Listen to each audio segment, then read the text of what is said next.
When breeding budgies, one of the things that I find very important, and unfortunately many people are not aware of or just don't do it, is to actually keep your nest box clean. Now in this video we're actually going to find out what are the consequences of you leaving the nest box dirty and how I clean my nest boxes out. It's pretty simple, but many of you may not know, so why don't we hop in straight into today's video and let me show you how I do it. Let's go.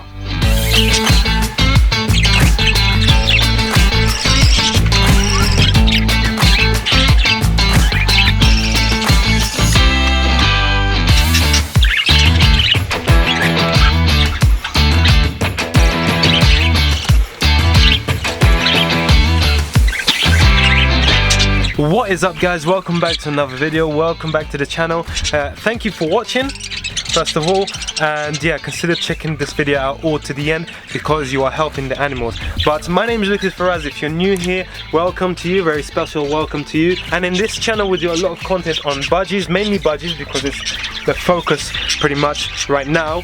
And then we also have a pond over there.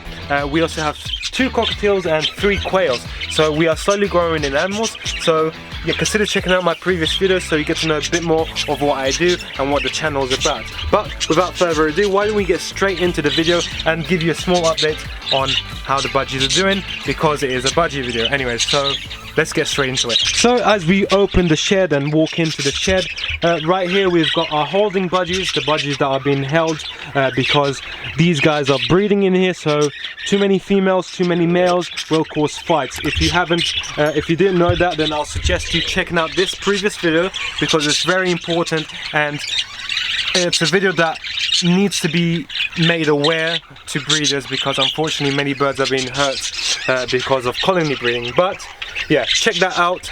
But yeah, this is the holding cage, dirty as heck, but oh well, there's nothing I can do. I clean it nearly every 3 days, but yeah, this is what happens when there is nearly 10 budgies in this cage. It is not small, it is nearly the size of this cage, but camera doesn't do justice. I did expand it anyways with another cage, so it is pretty big.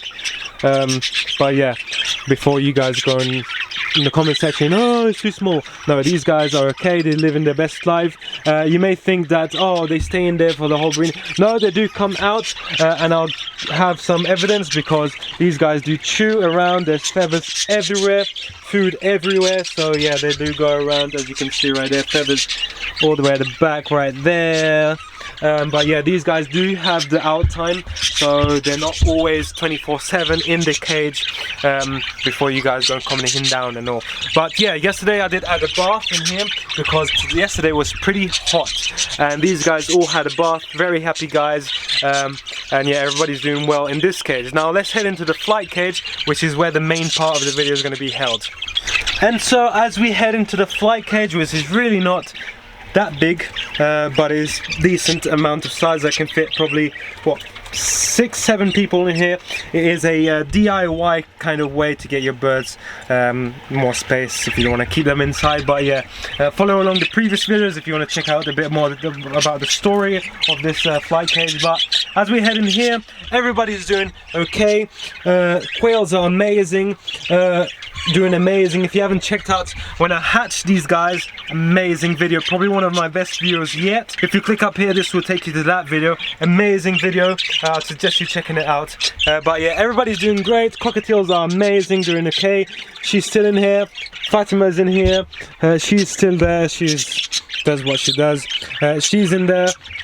This little guy here. Hello, bud.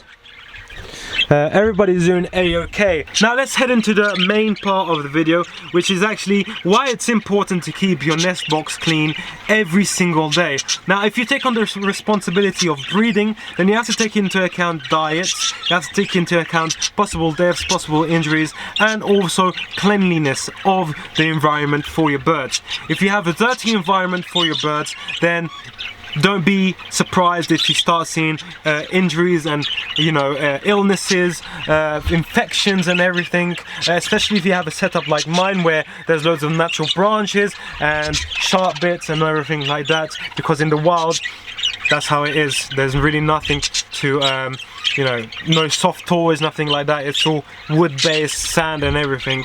So that's why I say, if you are gonna breed, I always say do your research, because it takes quite a lot. It's very time consuming, and if you do things the wrong way, then you will end up with deaths and you end up with a total disaster. So let me quickly run down a bit of how many chicks we got, just another small update. So in here we've got 3 chicks, in here we got another 3 chicks, 1 died unfortunately. We had 4, 1 died, and in here we have 6 chicks in here, 7, 8, 9, yeah, so 6 chicks in here, all doing amazing. Mother is getting there, obviously with the father's help. 6 chicks is a lot of chicks to feed, so yeah, good father, good mother, they're amazing, doing well, feeding their chicks a-okay. We have in here 1, 2, 3 boys which are not paired. Now the reason I did this is because in here is too much. That is the max amount of birds that I'm going to put in here. 10 birds, it's too much already anyways. So that's why I put these guys here. All of these guys are young. This guy's young. This helicopter's young. That one doesn't fly, so he's not really into females and everything. But yeah. But our first point, and probably one of the most important one and obvious one of why keeping your nest box clean is important. One of them, the number one is obviously cleanliness and, you know, bacteria forming. So from the moment that the chick is born, that's when the, you know, dirtiness is going to start forming, because as the chicks are born, you're going to get poop. Obviously they have to poop, but then you're going to have seed, digested seed that's been in their crops, and if the babies are going to be eating from that amongst the poop, then that's when the seriousness and, you know, illnesses will start forming. So that's why I say keep your nest boxes very clean every day. Not bleach it and everything, no, just give it a scrub, scrape off the poop at the top, and that's what I'm going to show you today. So why don't we head straight in and start taking some of these chicks out, and I will show you some of them, so let's do it. So now chick number 1, probably one of my favorite ones of these guys is this one. Lovely little chick right here, white and light blue underbelly. Now let me show you why it is important. Second reason why it's important to keep your nest box clean, and the reason is this. Let me see if I can focus it really.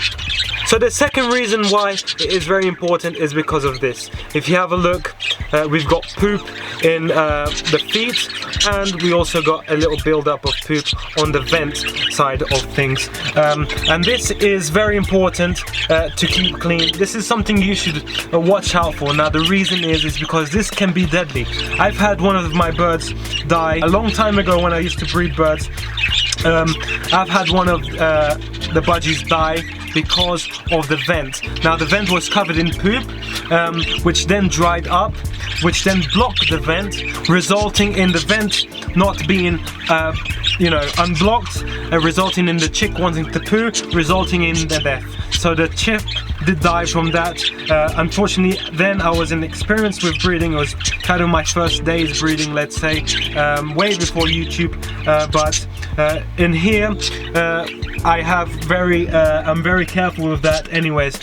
Even though I clean my nest box daily, you still get birds poo in every day because they have to do it. So that's why I clean it every day. And right here, I only cleaned it yesterday, and as you saw, as you can see on the screen, I'm going to show you a really close up on that, but as you can see on the screen, everything is full of poop.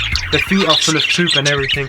So that's why it's very important to keep on top of your you know, cleaning of the nest box, or in the cage generally, because you know, you want your birds to live in a safe environment, in a safe you know, healthy, clean environment, and make them be happy. So let me quickly show you how I clean my nest box. It's really not that difficult. It's something you can do, or you can have your own ways of doing, but I want to show you a bit of my way of how I do it, because it's been working for me, and anything that has been working for me, I always want to share with people that you know, haven't got experience or don't know about it. But yeah, this is another chick right here, lovely beautiful chick, and again the same problem with poop on the feet, which you know, it happens.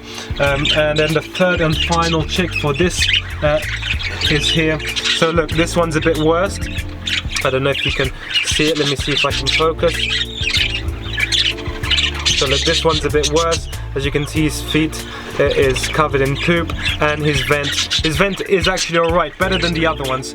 But why don't I show you how I clean up my nest box and you know, help you guys out, because I know there's many people like that don't know about this, and unfortunately they have deaths that have no cause, let's say, for them, but in reality it could actually be something as simple as this. So that's why I say when breeding, please do your research, because it is very, very important to do your research when breeding. So one of the things I like to do is I like to put half a spray of millet in the nest box. Now the reason is because if you're going to put this here and you have extra males or extra females that are not breeding, then they will obviously be you know, they will eat more than the others. So that's why I like to put half a millet spray in here, so the mother can eat, and so it can start training the little ones to start eating and peeling off the skins from these seeds. But I mean, this is an option, up to you. This is really up to you. You can do it if you want, you don't have to do it, but it's what I like to do. So as we pull this out, the tray out, you'll see that I cleaned this yesterday, and look at it. It is full of poop. Now it is a simple clean. I don't clean it with soap and warm water when, you know, doing this daily, because it is just too much, it's extreme. But I only scrape it off. Obviously scraping it off is taking the bigger chunks out, and then it'll be easier for the chicks to walk around without having to be walking on poop, dried poop, hard poop and everything. So I only clean my nest box trays, or nest boxes in general, with soap and disinfect it only after breeding, only after the chicks have fledged. Like this, you are refreshing the environment, refreshing and killing off bacteria that may have formed in here. Sometimes molds does form inside the nest boxes. That's why you know, it's very important to actually clean this with a damp cloth, some spray, anti-bac spray, obviously pet approved, not anything, not bleaches, nothing like that, because it is harmful for birds. But that's why I like to you know, clean off this every time with soap, water or disinfectant when the chicks have fledged. So let me get a scraper and we'll clean this. So the job is pretty simple. All I do is pretty much is just get the scraper. Sometimes I like to put it on the floor because I have more grip like this, but because of the sake of this video, I'm gonna try and do it like this.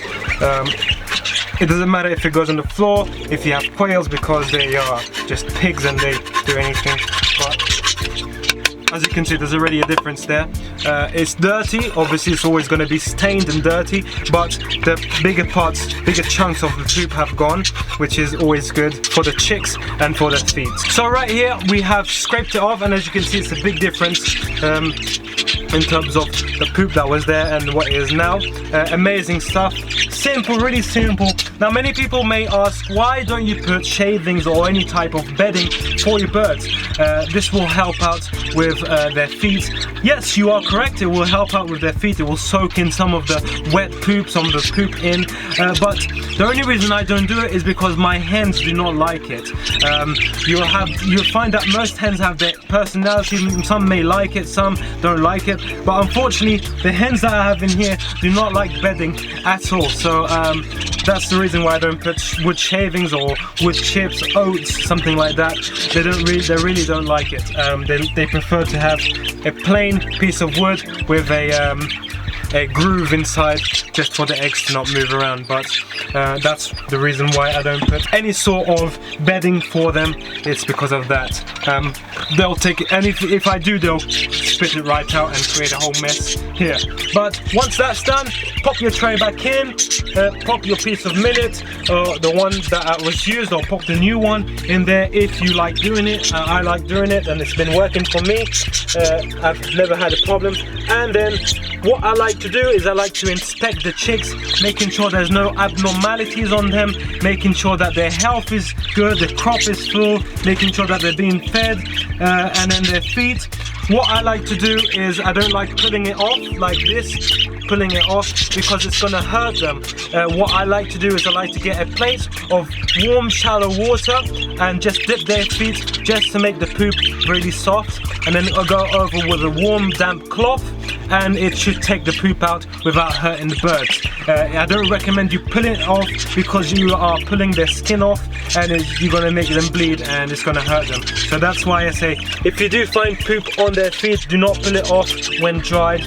Get yourself a damp cloth, a little bowl of water, and pull it off and take it off, clean it off softly, because you will end up hurting the bird. But back to the topic of inspecting the birds, I like to check that their crops is full, their wings are okay, no abnormalities, making sure that they can stretch their wings like so, up, down, softly, doesn't have to be hard, just to make sure that everything is going well for them. And this guy, I like this guy is amazing, really cute guy. Hi buddy, hi, hello. I like to train them like this. These guys are cute, literally. I like to train them when they're young, because when they get older they'll know that you're not a threat, but you are someone that is loving and caring. So after that's done, continue putting your birds back, inspect them. These guys are okay. This guy, the poop is gonna, this guy's actually pretty good, to be honest. I think some of the poop did fall out in that tissue because there is a damp tissue there. Obviously not damp that they're gonna wet, but it's enough for their feet to be dipped and stay humid. But amazing little guy right here. This is the youngest guy right here. He's got, oh, other side buddy, other side, you're gonna fall. There you go. And then the last but not least, the one that looks like the mother right here. Lovely little cobalt, yellow-faced, light blue-bellied Budgie right here, doing amazing. Aren't you, little guy, aren't you? Check his crop, making sure everything is okay. Check his wing. Feathers are okay. Flight feathers, making sure no French molt, which thankfully I don't have any birds with French molt. But yeah, they're doing great, amazing little buddies right here. And that's pretty much it. I know it's a short video and probably a really obvious video, but unfortunately there's many people out there that do not know about this and think that breeding is just, you know, leave the birds in there. I know in the wild they don't, you know, they don't get this, but in the wild you have to take into account that sometimes budgies lay in logs which may have dust or creatures or something like that, that may, insects that may eat on poop. So you have to take into account. Unfortunately these guys, these nest boxes are artificial and obviously they need to be cleaned, and it's not like the wild where you have the natural mother nature which will clean out and everything like that. So that's pretty much it for today's video. A little quick video, but I think should be made aware to many breeders, because unfortunately I know there's many people out there that do not do this, and it's probably one of the most important things to do. But let me know down below, comment down below, Lucas, this has helped me, thanks for the video, this has helped my chicks, this has helped me out, and let me know, because your feedback will obviously help me and make me happy, because it will definitely show me that the videos that I make are helping people out, they're helping the budgies out. One of the videos that I've had more comments on regarding thank yous and this saved my bird is the pulling of the blood feather. If you haven't checked that out, and if you have a budgie or know someone that has a budgie that has the blood feather that is bleeding, click up here, because this can kill your bird, and I'll suggest you watching it. The quicker you react, the quicker you have the chance of saving your bird. But that's today's video. Hope you guys enjoyed. Hit that like button, hit that subscribe button. We have some cool, amazing projects coming this year. Can't wait to show you. Some are in the works. Hope you enjoyed my London Zoo video as well last week. Amazing video as well, funny video. And we will do more projects, more content like that, entertaining content like that. So let me know what you guys think, and I'll see you guys on my next video. God bless you all, and bye bye.